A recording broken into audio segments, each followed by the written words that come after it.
A little bit. You can. Yeah. You can turn it up a little bit.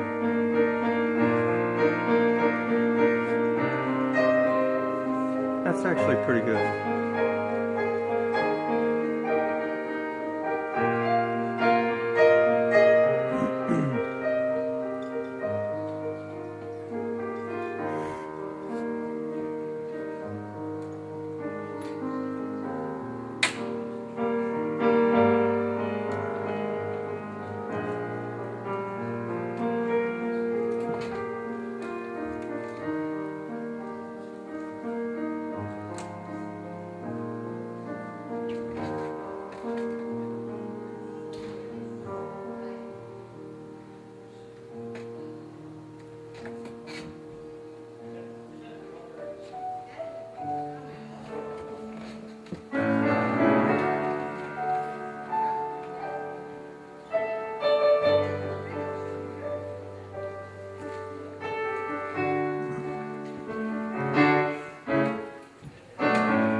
Is my decision.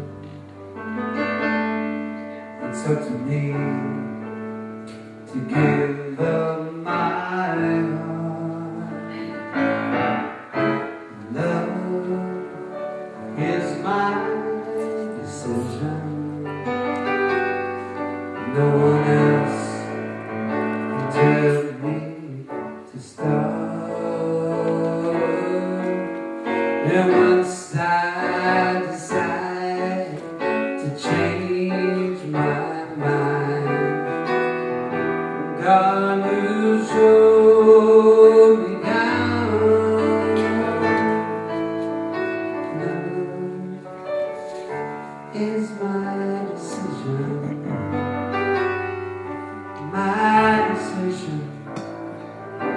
right here now.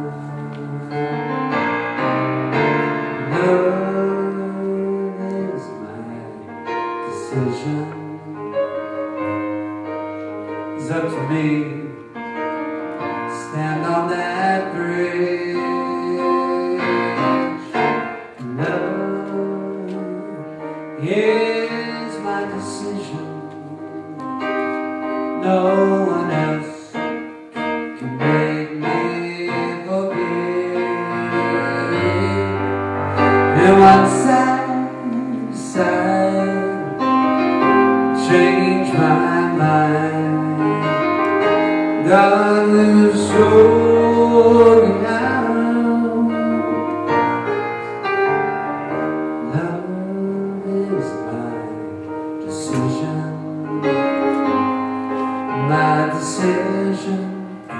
right here and now. Love is my decision. It's up to me to dance down the road. Love is my decision. No one else can lighten my load. And once I decide to change my mind, God, so we have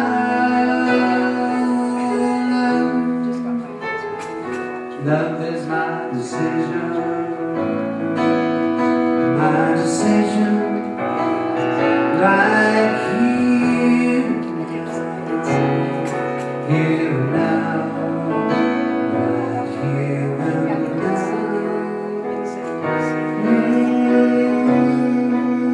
Everywhere we go, during the season, for every reason.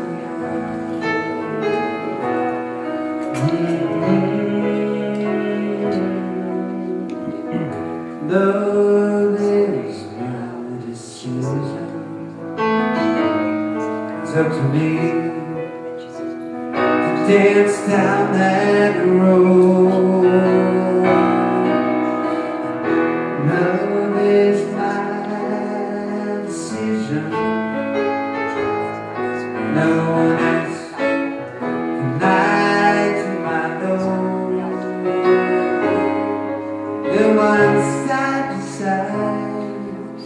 changed my mind.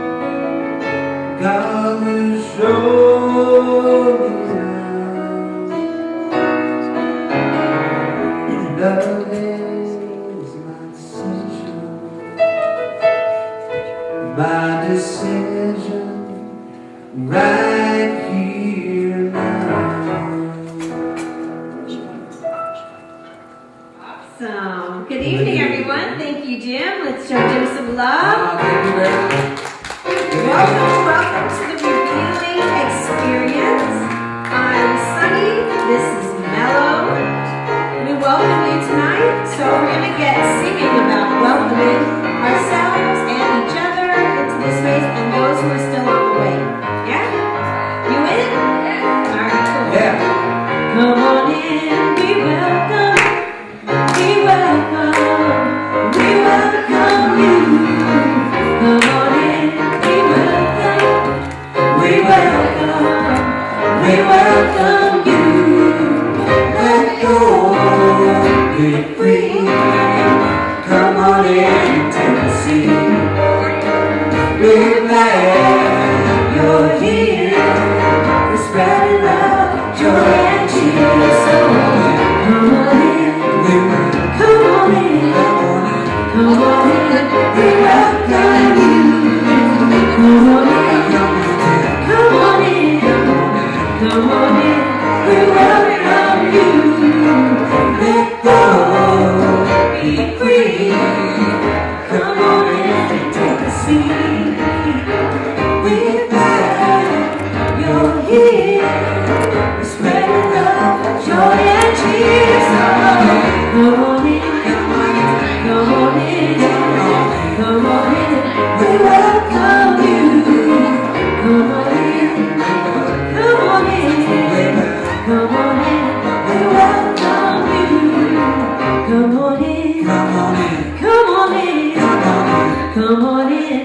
We welcome you. Come on in, come on in, come on in. We welcome you. Come on in.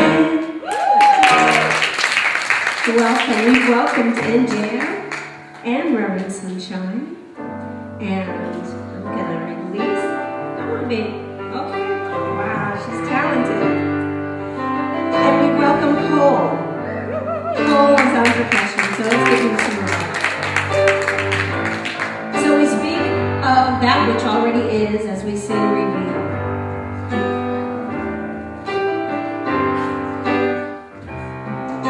Reveal, reveal love inside of me. Sorry. I'm a high soprano today. Reveal the love inside of me.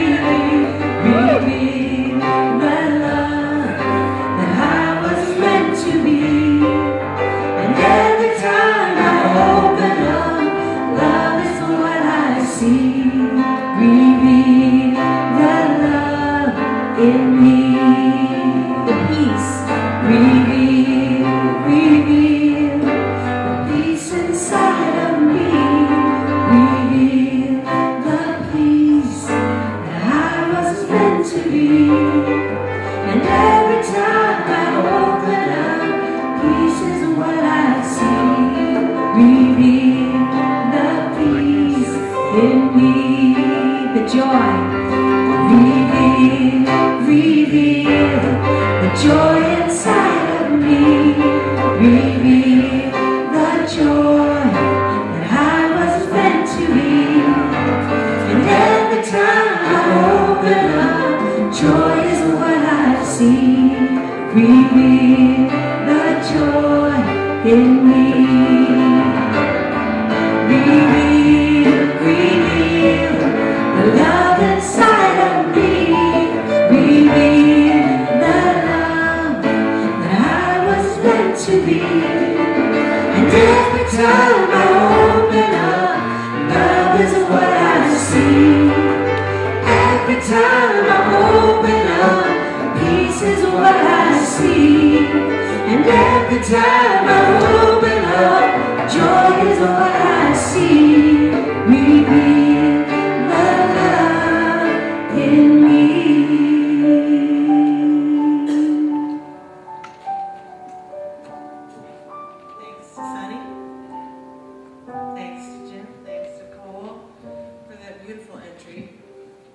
entry into the God space, and let's take that upward and inward for a moment of invocation.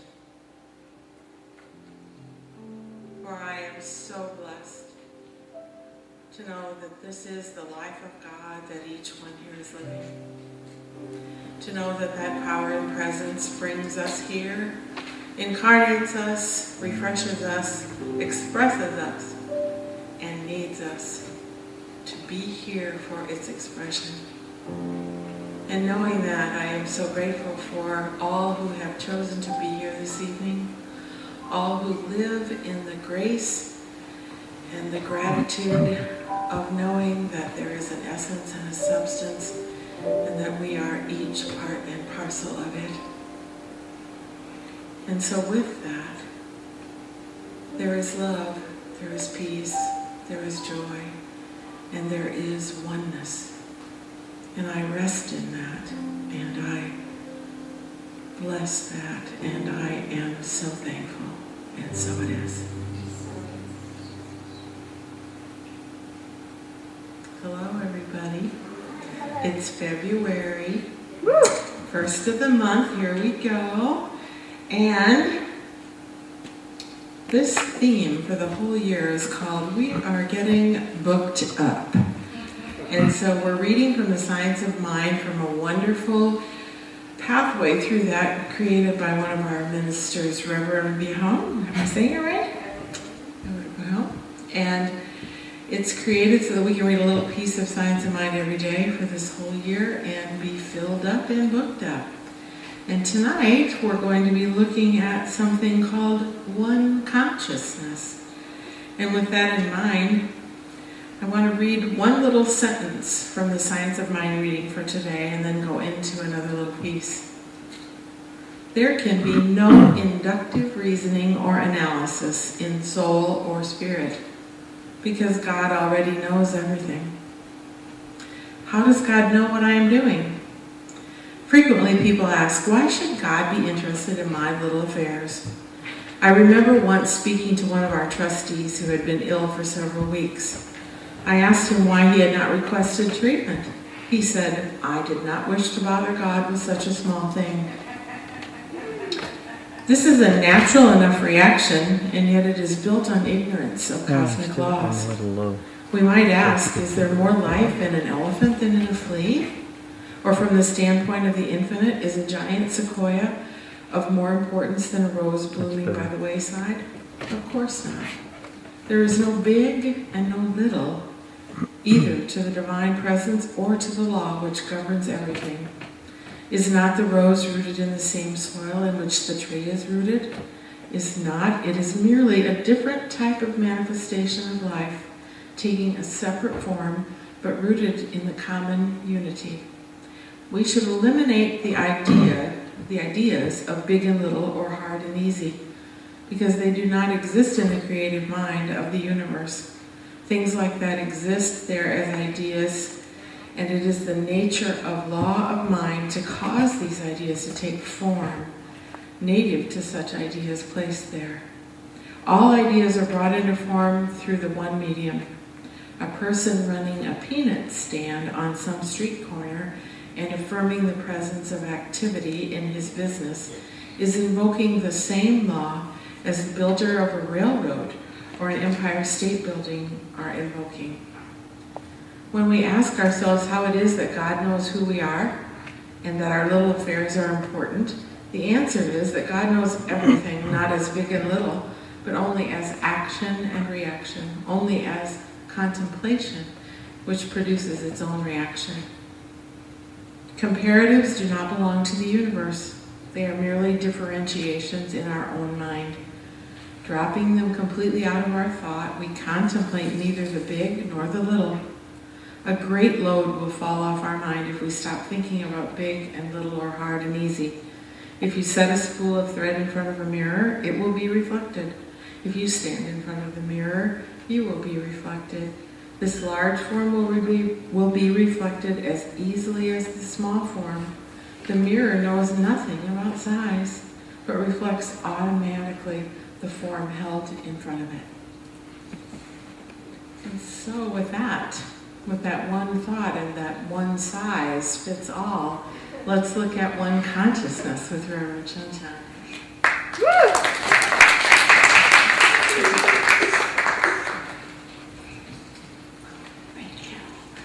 Thank you, Jan. How wonderful. That's Jan Hartman. She's one of our practitioners here. Hey, everybody. Hey! I walked in and I said, what am I talking about today? And it's interesting that that's the question that I posed to myself.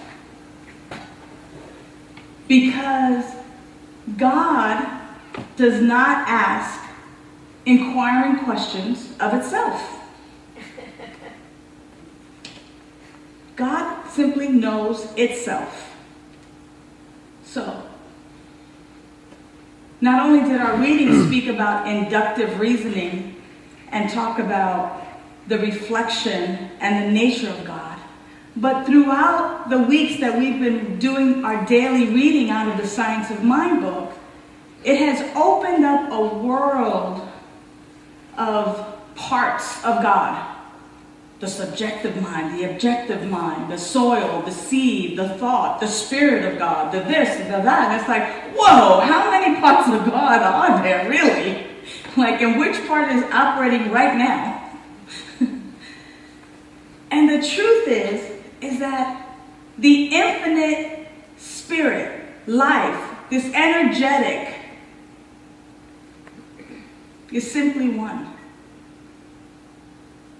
The bottom line always is that it is simply one.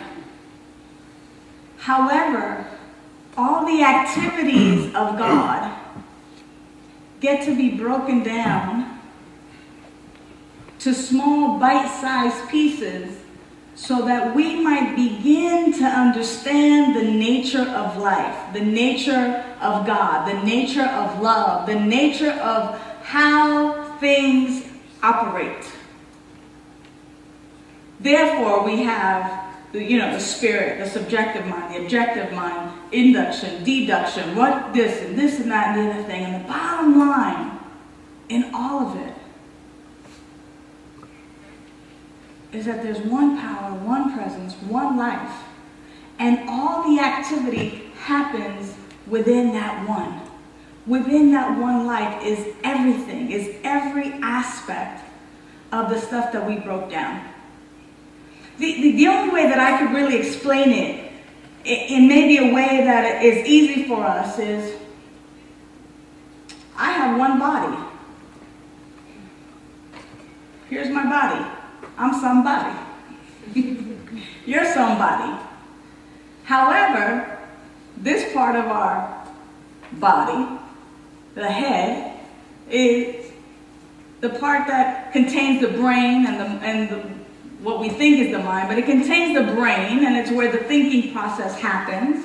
It's where calculations and deductions and inductions, it's where reasoning happens. But it's still part of the body. There's still only one body. It's just a different section. It's just a different part, and it has a different function compared to the function of the heart, let's say. Where our heart is this muscle that continues to just do this, open and close, and pump blood throughout our system to keep the oxygen and the nutrients and keep things kind of flowing for us. But it's still part of the body. It just has a different function than the head.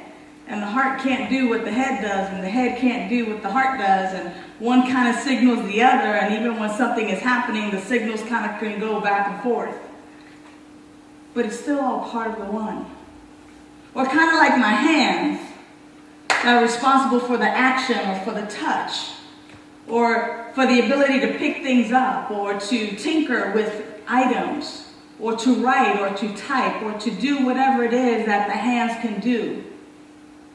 Now, my hands are just simply a different part of my body, but it's not the same as my head or my brain or my heart, and it has a different function. And so it is with life, aka God, aka love.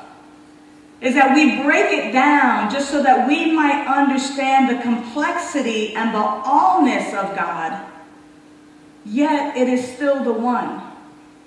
Yet it is still all one, and there's no real place where you can point to and go, this is where God's life ends and my life begins, or this is where God's mind, the mind of God is, or here's where the subjective, there's no real place to really point to it.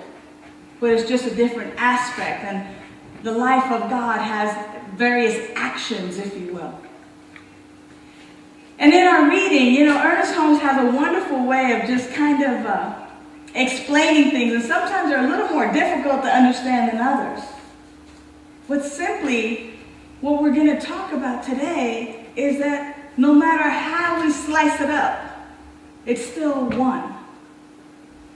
And the allness of God never questions itself. It never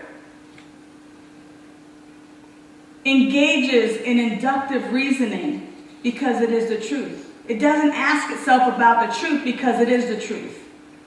And sometimes these ideas seem so abstract to me, and I try to make sense of it with our human bodies, with what we have to work with.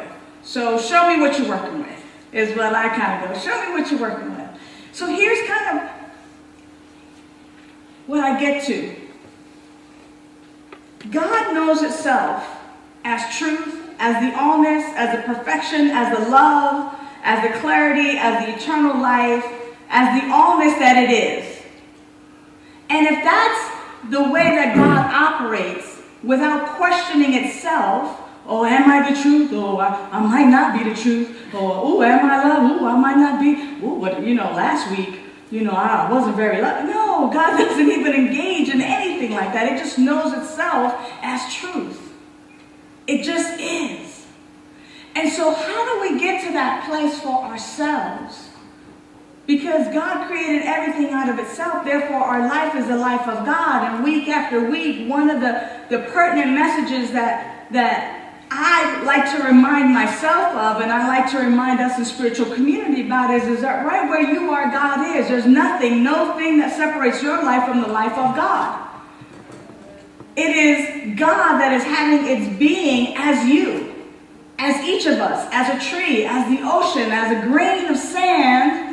That is the life of God expressing as sand, as a blade of grass, as the ocean, as everything. There is nothing that does not have that life essence, that grand potentiality of God, of life itself. Therefore, how do we get to that place of knowing our life is the life of God without even questioning self? How do we get to that place where we get to live from I know who I am? And here's a great example of that.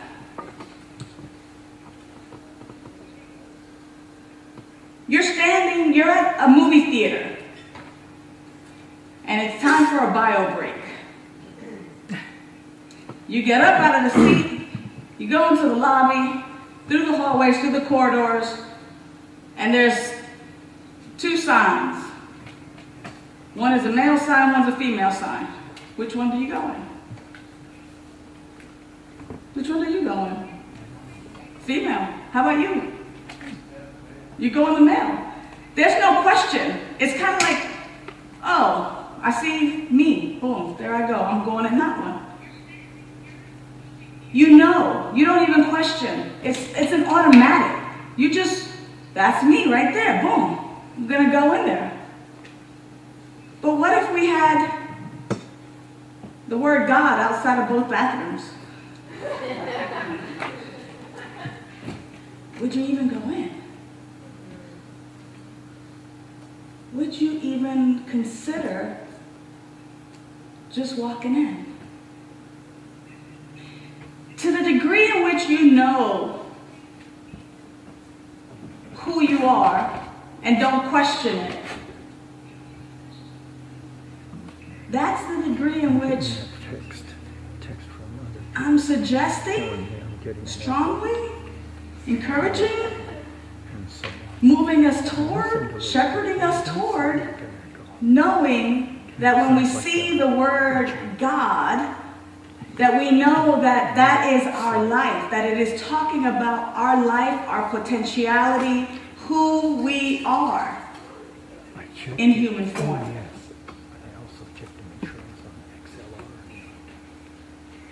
It got quiet in here. And I'm wondering if that's because something is clicking, maybe there's a little logic kind of going on, a little spiritual logic, some inductive thinking or reasoning, or some deductive thinking or reasoning. But how is it that you got to the place where you are today, where you just know which restroom to walk into?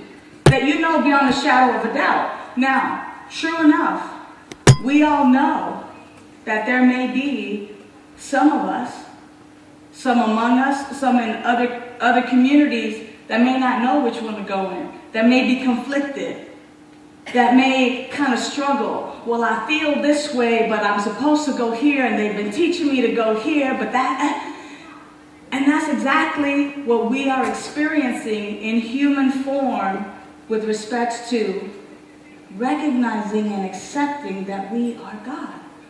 Well, am I? Am I really? I know they told me, but da-da-da. And the only difference between knowing now which restroom to go into is that we have been supported, we have been socialized and trained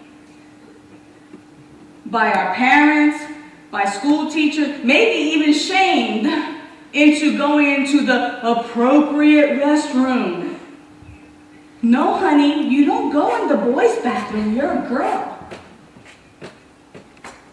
Or, oh, the boy was in the girl's bathroom, you're a girl. You know, and happens. However, we got to where we are right now. It's clear. We don't even think about it. We see little pictures. It doesn't even have to have words. We see pictures and we know where to go. Oh, there's my restroom. There I go. So what does it take to get to that place where it is so indoctrinated, where it is so who we are, that we know beyond the shadow of a doubt that our life is that life of God? And I know you're probably going to go, okay, here's where Reverend Sunshine throws in prayer and meditation. Yeah, we already know that. We come every week. We already know. You're going to throw in prayer and meditation. True enough. So I won't say it. But what got you to the point of knowing which restroom to go into? And then how do we take what already works and use that here so that we might know our life as a life of God? And it dawned on me that sometimes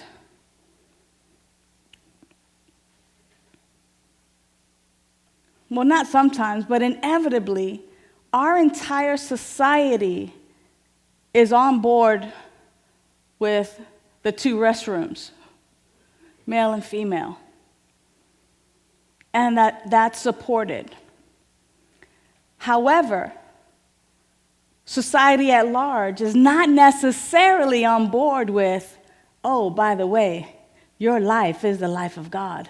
Right where you are, God is.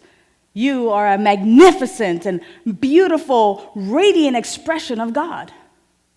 On the contrary, what we hear is, oh, God, please help me.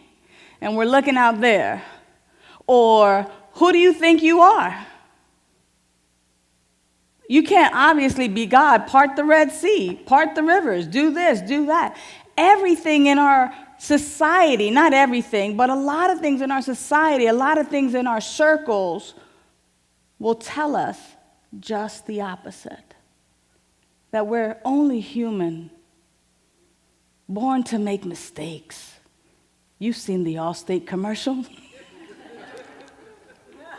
I'm only human. Right? Everything, not everything, but so much around us is designed to separate our life from the life that God is.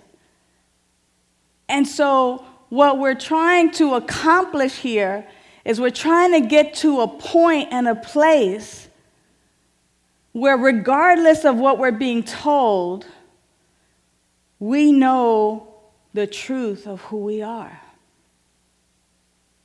So we get to be a little more diligent, a little more on purpose. We get to be a little more mindful. We get to pick and choose where we want to hang out on Wednesday nights, where we want to go on Sunday mornings, what kind of classes we want to take, who we want to hang out with, what kind of conversations we want to have, what kind of programming on television or the internet we want to engage in. We get to be a little more mindful and purposeful around the messaging that we allow to permeate our consciousness. So yes, I'm going to always point to prayer and meditation because those are two excellent tools that work, and when we use them on a daily basis, they help us to anchor us in knowing this truth about ourselves. But it's so much more beyond that. It's contemplation. You know, when you're in a car, on a bus, taking a walk, walking your pet, what are you thinking about? What are the thoughts that you're entertaining? Are things always out there, just beyond your reach? Or are you entertaining that my life is the life of God, therefore that which is true of God is true about me? Or are you saying to yourself, I'm always falling short, or, I just need one more $100 and then I can pay that light bill, and it's just so far beyond my reach? Or are we saying, my life is abundant. I am so abundant that everything simply flows in such a way that it reflects the God that I am?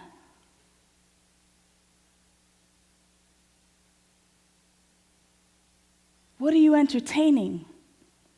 Are we entertaining and spending time watching violence and separation?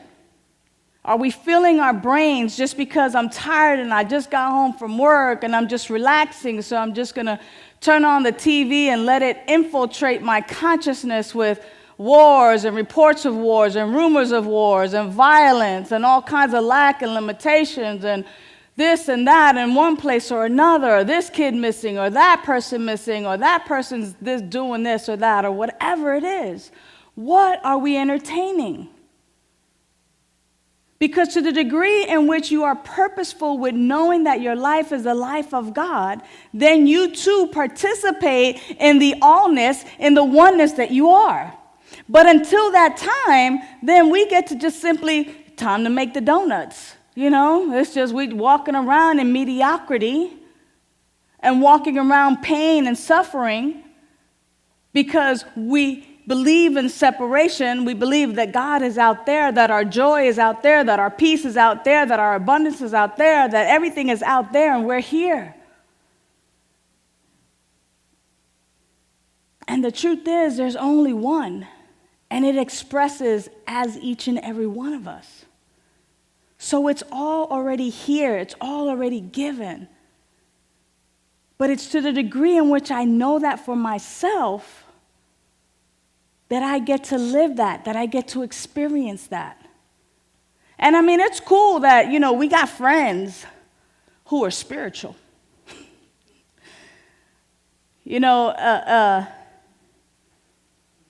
Their spirituality is not necessarily going to save us or rub off on us.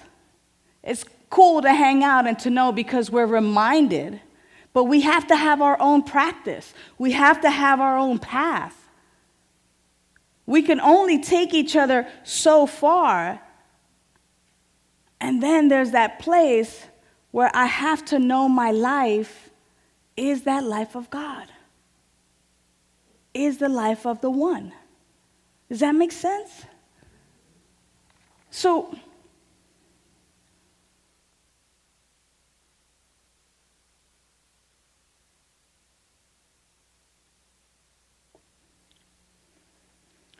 what does it take What does it take for you? At what point is enough enough? Do you have to have one more heartbreak? Do you have to have, one more disappointment? Do you have to struggle with health and wholeness? What will it take for you to finally take that step and say, yes, yeah, this is my truth, and I'm going to commit to knowing this truth for myself so that I might be free of all discord, that I might be free from this idea of lack and limitation, that I might be free from this idea of otherness or other people, that I might be free from this idea that there's not enough, that I might be free from this idea that I'm not good enough, or that will never happen for me. There's freedom. And if we're willing to take our own path and our own journey of unfoldment, then we can begin to experience a life beyond our wildest dreams. If we're at a place in our spiritual practice where we're kind of stagnant, because it happens, I know it's happened for me. It's kind of like my meditation got dry. My prayer got dry. It's the same old prayer. Meditate. Okay, it's time to meditate. But it was like eating crackers without having anything to wash it down with. It was like, there was no thrill. It was, it happens. So it's almost like a marriage sometimes, it gets a little stale. You need a little spark a little spice. So how is it that we get to spice up our spiritual practice? What are the things that are necessary for us to do? And the truth is that Spirit doesn't do inductive reasoning, but we get to do inductive reasoning. What is my truth? How can I begin to really understand my truth? What are the steps necessary for me to really be free in knowing that my life is that life of God? And it may look different for each and every one of us. Some of us may not be able to sit and meditate on a mountaintop.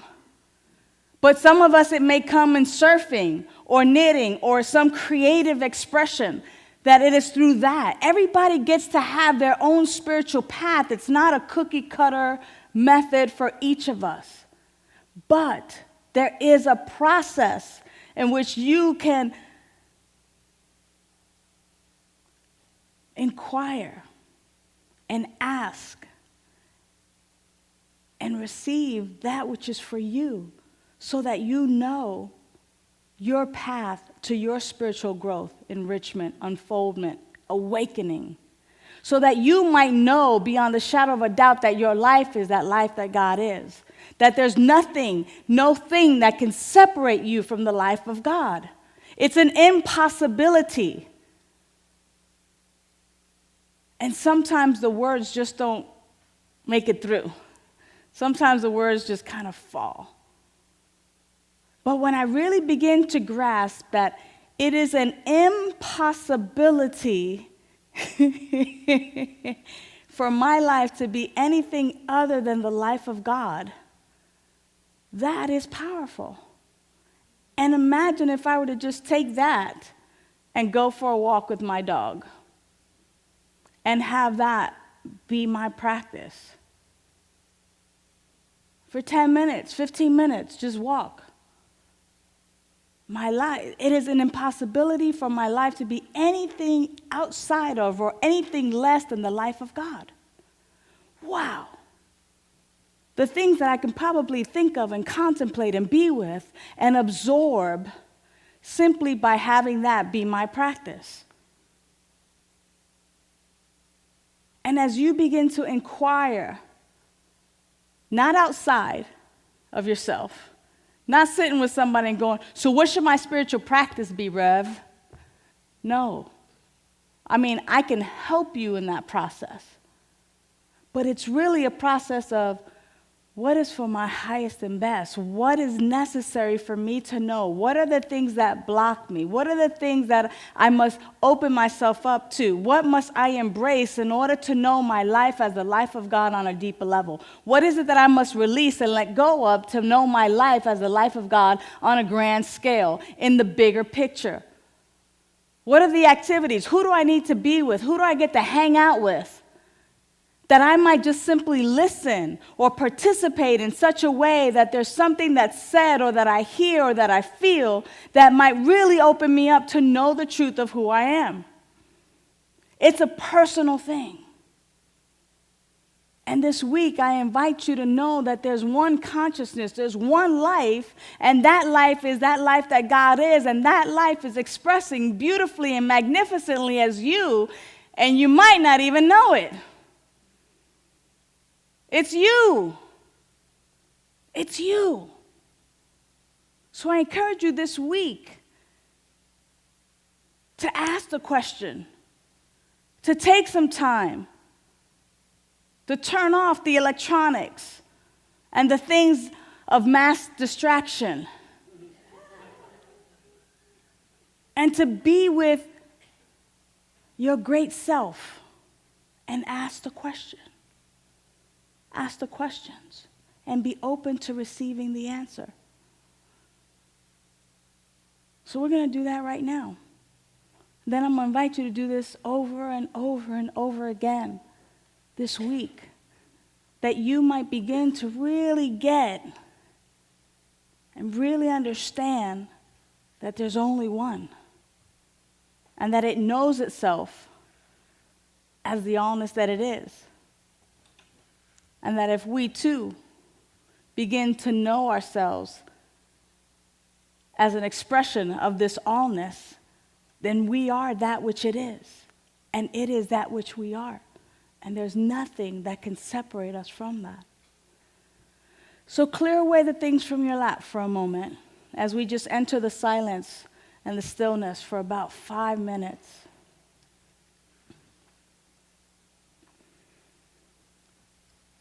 And the simply clearing away is simply your willingness to just let anything that may block you from knowing your truth be out of the way. So whether it's mentally or whether it's physically, just clearing your surroundings and just being in that place of openness. So right now, we're just willing to know our life as the life of God. We keep hearing this over and over again, that my life is the life of God. So right now I'm just sitting down. I'm just here. I'm just standing in this truth and just willing to know that this is my truth on a deeper level.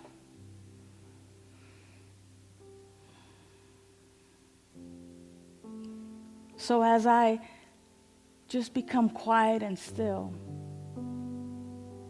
as I enter the kingdom of God which is within me, as I tap into that infinite source, that life essence that animates my body, that is perfect, whole, and complete, I simply ask,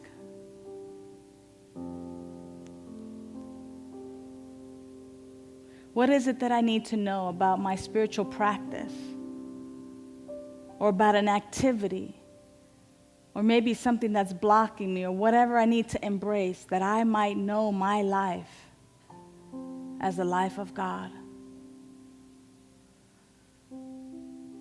Just allowing that consciousness that is within us to reveal to us in a language that we understand that which is necessary to embrace or release, or that which we need to know right now that will catapult us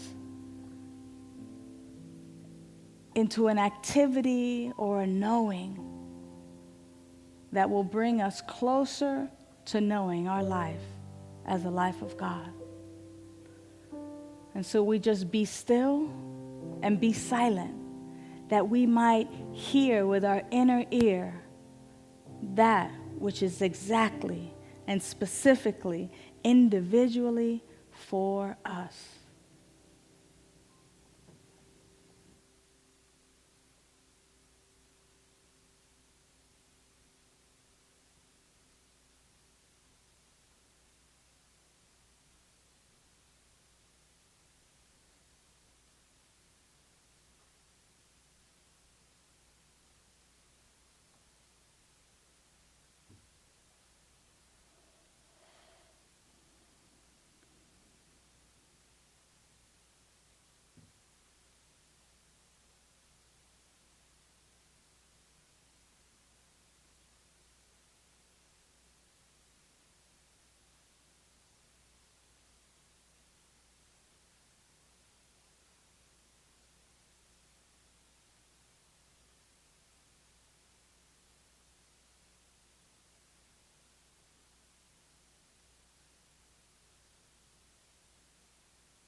God is all there is.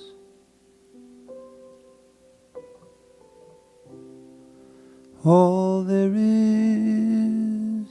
is God.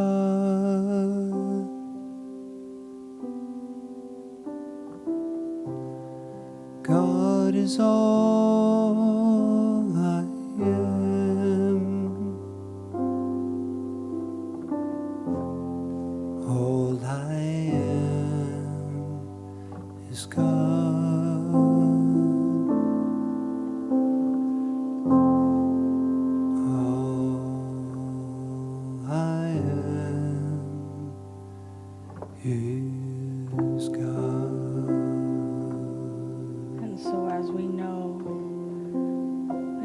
is all there is, and all there is God, and God is all I am, and I am all. We simply allow that to permeate the portals of our minds, of our souls, of our hearts, and allow this oneness, this allness that God is to simply pour out of us. For God is all that I am. God is all that I am. God is all that you are. And all that you are is God. This is your truth. And you get to express it and be it and live from this place freely, joyously, abundantly, vibrantly, magnificently, each and every moment. So own it. It's yours. It's you. It's who you are. Celebrate it. And let it shine brightly in each and every place that you are. It is so. And because it is already said and it is already so, all we get to do is just let it be. Amen.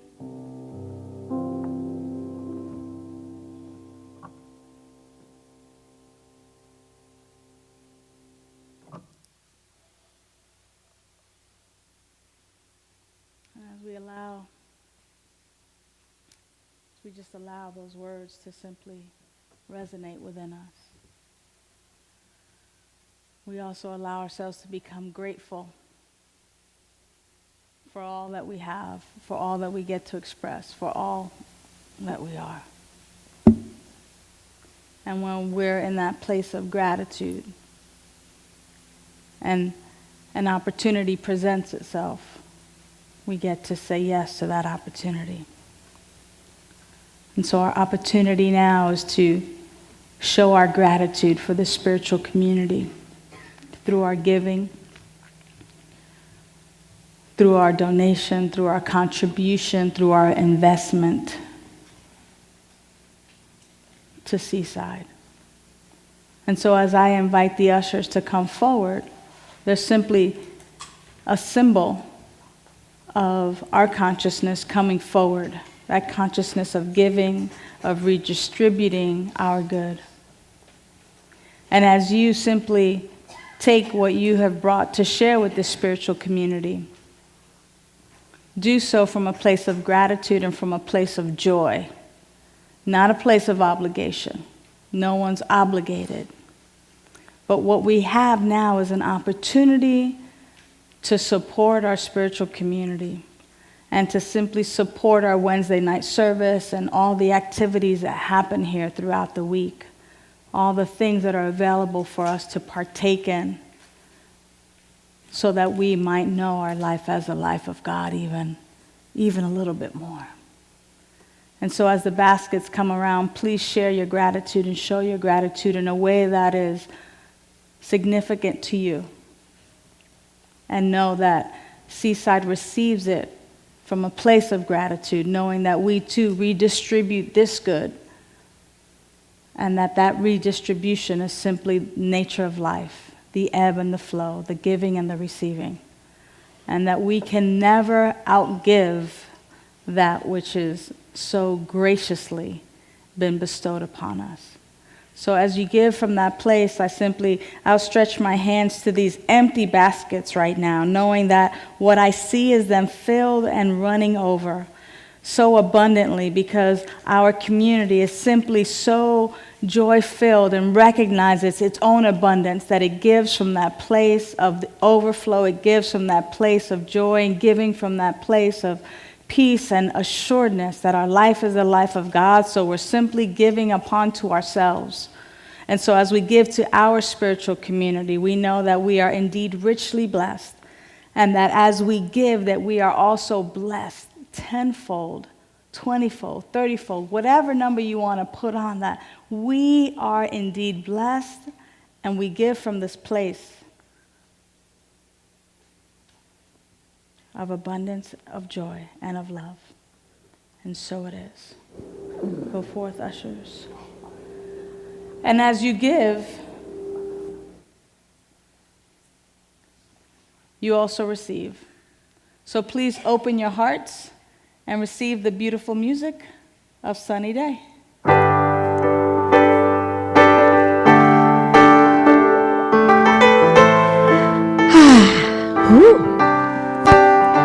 So I was thinking about this song, and I think I shared with a few folks that when I drive past the ocean, like I can hear, we personify the presence of God, and I could hear, God saying, I love you so much. Oh, Sonny, I just love you. I adore you. I believe in you. You can do it. And I can just hear, I can hear it. So hear that divine presence within you when I sing these words, yeah?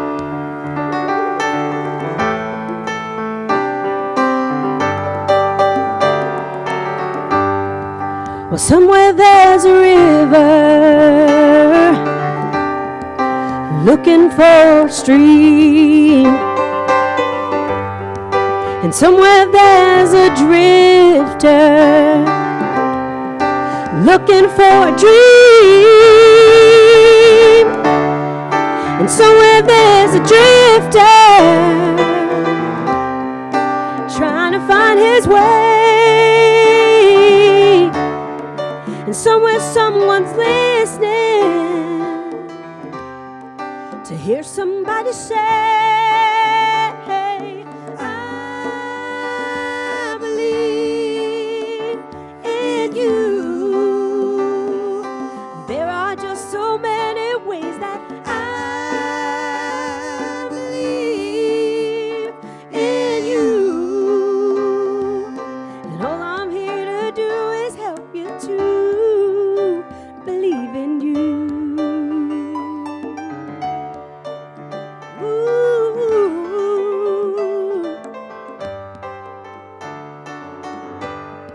Well, somewhere someone's reaching, trying to grab that ring. And somewhere there's a silent voice learning how to sing. Well, some of us can't move ahead. We're paralyzed with fear. But somewhere someone's listening, yeah. 'Cause we all need to hear that I believe in you. There are just so many ways that I believe in you. And all I'm here to do is help you to believe in you.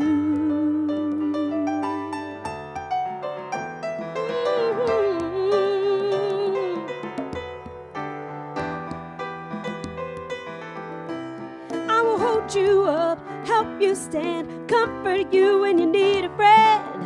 I'll be the voice that's calling.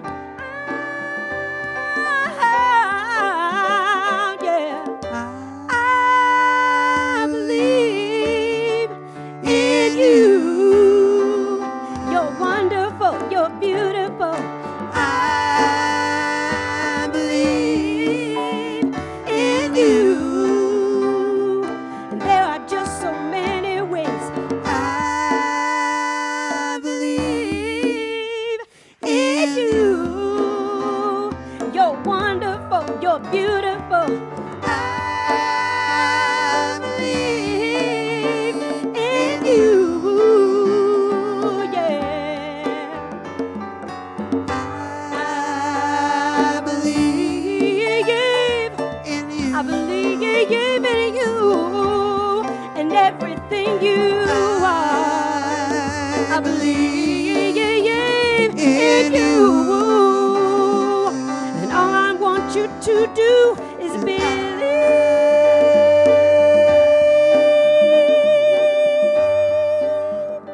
Believe.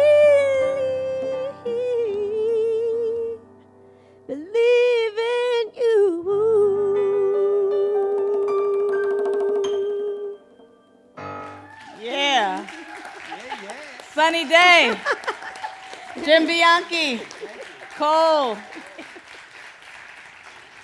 Thank you. That was amazing. All right, well, we have a few moments. I'm really curious to see if something out of the ordinary came out of meditation, if you got a little nudge or a little whatever on something cool to do that reminds you of the truth of who you are and might help you anchor, or maybe something you need to release or embrace. Or you can just simply share about something you're excited about. So we have a couple minutes, and I would love to hear from a few of you in the sanctuary, in our spiritual community, and you're the first one up. Oh, okay. Stand up for us, please, beloved. No, it just really came to me super clear how much I've been spinning around and trying to do everything. And I really need to let that go, because I've noticed how it has affected my spiritual practice, and which is kind of non-existent right now. So I just know that I need to release the trying to do everything and be everywhere and just slow it down. Perfect. Yeah. So you got to slow down. I got to slow down big Slow time. down. Excellent. Thank you. Have one in the back. Thank you, beloved. How are you this week? Good, good. Good evening. Good evening. For those of you who go to treadmill exercise, you may already know this, but it's working so well for me. There's a little TV camera, and most people are watching television. So when I'm on the treadmill, it's a reflection. I mean, you can see yourself in the little TV thing. And so I just talk to God and myself, and I'm one. In your reflection. And the whole time I'm on the treadmill, I don't say it out loud because people next to me might turn me in, but, I say it in my mind. And, man, it's like 20, 30 minutes of pure Connection. contemplation, connection. So anyway, I just offer that up in case you have a chance to do that. Perfect. I love that idea. Who knew? Who knew? You did. Hi, Bob.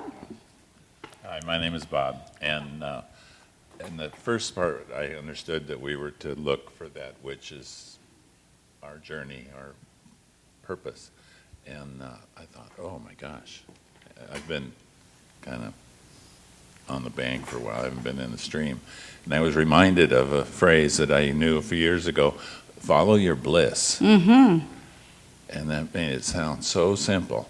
If you just follow your bliss, and you'll be right where you need to be. Yeah, absolutely. Thank you, Bob. Thank you. Absolutely, and I love these messages. Imagine that. Follow your bliss. You get that message, meaning follow that which brings you joy, because when you are in joy, you're in God, and you recognize it, and you see it, and you know it, and you feel it, and you're just like in that joy. So if you're following your bliss, that's a spiritual practice. I mean, being in that happiness and that joy. Last call. Hi, Cindy. Well, I'm celebrating this fabulous last year of being here every Wednesday night and doing all the books and all the homework and really going deep and all. And I'm just celebrating so many wins, like a huge, 30% increase at work from the conflict or whatever that we did here. I've changed the behavior. I was hurting all the other women at work. I had no idea. It was a huge, awful thing to deal with, but with that conflict training, it was a lot easier, and I've changed the behavior, and it's now a lot easier. Nice. And then my meditations and spiritual practice deepening, awesome. And the inner child work in the last two books is really, really good. Going back and as a spiritually awakened, aware adult. Yes. All that fun. And then I had been working with a pattern, energetic, that was kind of self-biting. And then in our visioning, I was seeing more of a big, outstretched, available, and I've worked with this pattern quite a bit, but over this last week, I just saw it kind of disappear, just like a a balloon that exploded. So I'm feeling so wonderful and appreciative of this whole last year of study and spiritual growth. Thank you, Cindy. How wonderful. And that's the deal. The deal is this, is that as we apply ourselves, as we continue to grow and unfold, as we take even just a little bit and know it for ourselves and apply it and use it, our life begins to change. And it may not be significant to anybody else. What's most important, though, is that it's significant to you and that you're enjoying it and that you're recognizing your life as the life that God is. So I want to recognize the life of God as those who are of gracious service here on Wednesday nights. I want to thank Jenny Mills for being our coordinator and making sure that everything runs so smoothly. Thank you, Jenny. I want to thank Melanie for our sound tonight. Thank you so much for your service. Tim, thank you for providing our AV and our online streaming for those who are at home or for those who want to podcast later on. Thank you so much for your service, Tim. Cole, representing the percussions of life. Thank you so much for your musical inspiration. Jim Bianchi, love you, honey. You are just amazing. Thank you so much. Sunny Daye, wonderful, wonderful.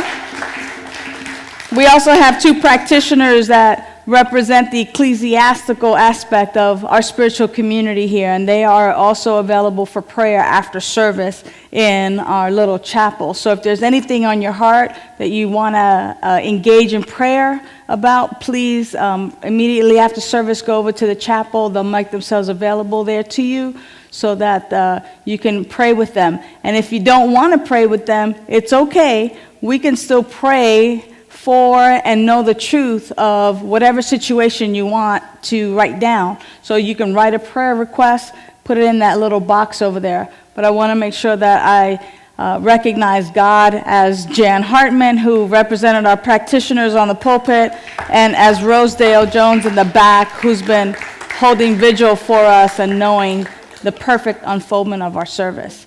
And last but definitely not least, I want to thank you, because out of everywhere you could have been this Wednesday night, you decided to be here to anchor in the truth of who you are and to be with us in spiritual community. So the invitation now is to rise. We're going to hang out in the family room after service and have some beverages and conversation and some hugs and all of that good stuff. And thank you, Reverend Sunshine. Oh, you're welcome. It's my joy to be here. As soon as we're done, we'll hang out in the family room for a little bit and then hug each other and love each other and just have a grand old time. The prayer that we're about to do is in your bulletins for those of you who may be new to our spiritual community tonight. But once you get it, you'll be able to sing it. I love you so much. We'll see you here next week, right? Yeah. All right, we're going to sing our prayer. Here it goes. This is our prayer, a song of peace. We get to be the change we want to see. With open hearts and open hands, we lift our voices, in love we stand. This is our prayer, a song of peace.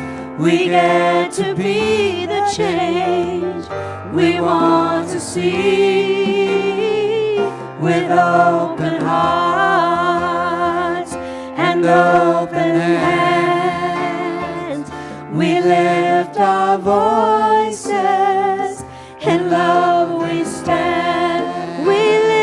We lift our voices, in love we stand. We lift our voices, in love we stand. Good night, everyone. See you in the family room.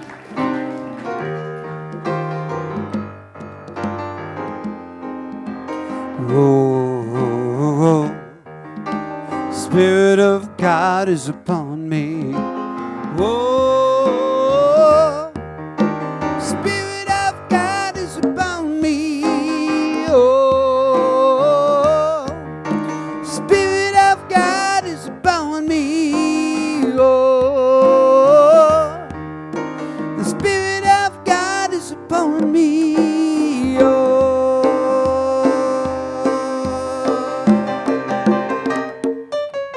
Bye.